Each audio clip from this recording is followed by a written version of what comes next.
लेकिन नए राष्ट्रीय अध्यक्ष बने हैं, अपने युवा राष्ट्रीय अध्यक्ष बताए जा रहे हैं, किस तरह की आज यहाँ जोश लग रहा है? भारतीय जनता पार्टी के नवीन राष्ट्रीय अध्यक्ष सम्माननीय नितिन नवीन जी को राष्ट्रीय अध्यक्ष बनने पर कार्यकर्ताओं ने जिस जोश खरोश के अंदर उनका स्वागत और अभिनंदन करने का कार्यक्रम आज टोंक के इस घंटाघर चौक पे करा है।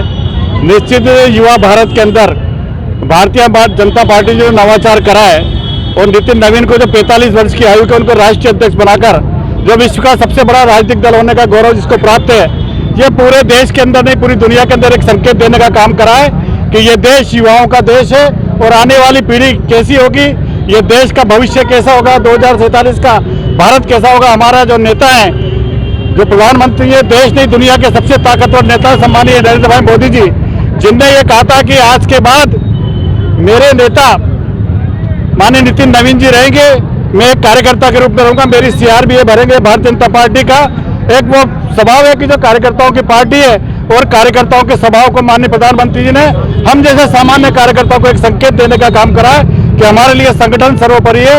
ये बात आज कल गर्व भी था कि माननीय प्रधानमंत्री जी के शब्दों से पूरा देश का कार्यकर्ता बहुत अभिभूत था। 45 साल पुरानी पार्टी और 45 साल का राष्ट्रीय अध्यक्ष कैसे देखो? भारतीय जनता पार्टी ने हमेशा ये तय कर रखा है कि ये कार्यकर्ताओं की पार्टी है। एक तरफ इस देश के अंदर परिवारवाद की पार्टी है और एक तरफ इस वक्त इस देश के अंदर कार्यकर्ताओं की पार्टी जो राष्ट्रवाद को लेकर इस देश को कैसे आगे बढ़ाया जा सकता है, इस कल्पना को लेकर काम करने वाली पार्टी है।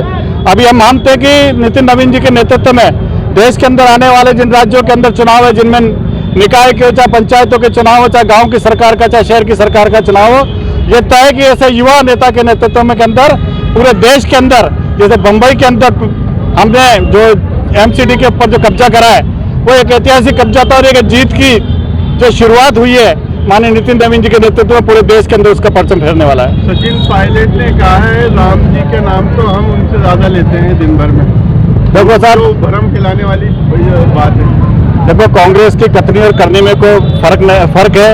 वो भ्रम फैलाने के अलावा राजनीति करने के बाद उसका कोई उद्देश्य नहीं है। वो जिस क्षेत्र से जनप्रतिनिधि हैं उनको यही पता नहीं कि हमारी जनता का दुख क्या है, सुख क्या है। एक आते हैं पैराशूट की तरह, एक सेलिब्रिटी की तरह आते हैं और इस शहर में घूमकर चले जाते हैं। इस शहर की तकलीफ क्या है, बिजली आ रही है नहीं आ रही, पानी आ रही है नहीं आ रही, सड़कों को लेकर आए दिन लोग, हमारे शहर के लोग, एक आम आवाम यहाँ पर वीडियो डालता रहता है। शहर की तकलीफों का उन्हें पता नहीं है। जब भी आते हैं एक राष्ट्रीय नेता के रूप में स्टेटमेंट दे जाते हैं, लेकिन ये टोंक शहर एक ऐसा बहुत सामान्य वर्ग का शहर है। यहाँ पर आम आदमी की बहुत छोटी छोटी जरूरत है। यहाँ पर ऐसा जनप्रतिनिधि होना चाहिए जो उनके बीच में रहकर उनकी समस्याओं का समाधान कर सके।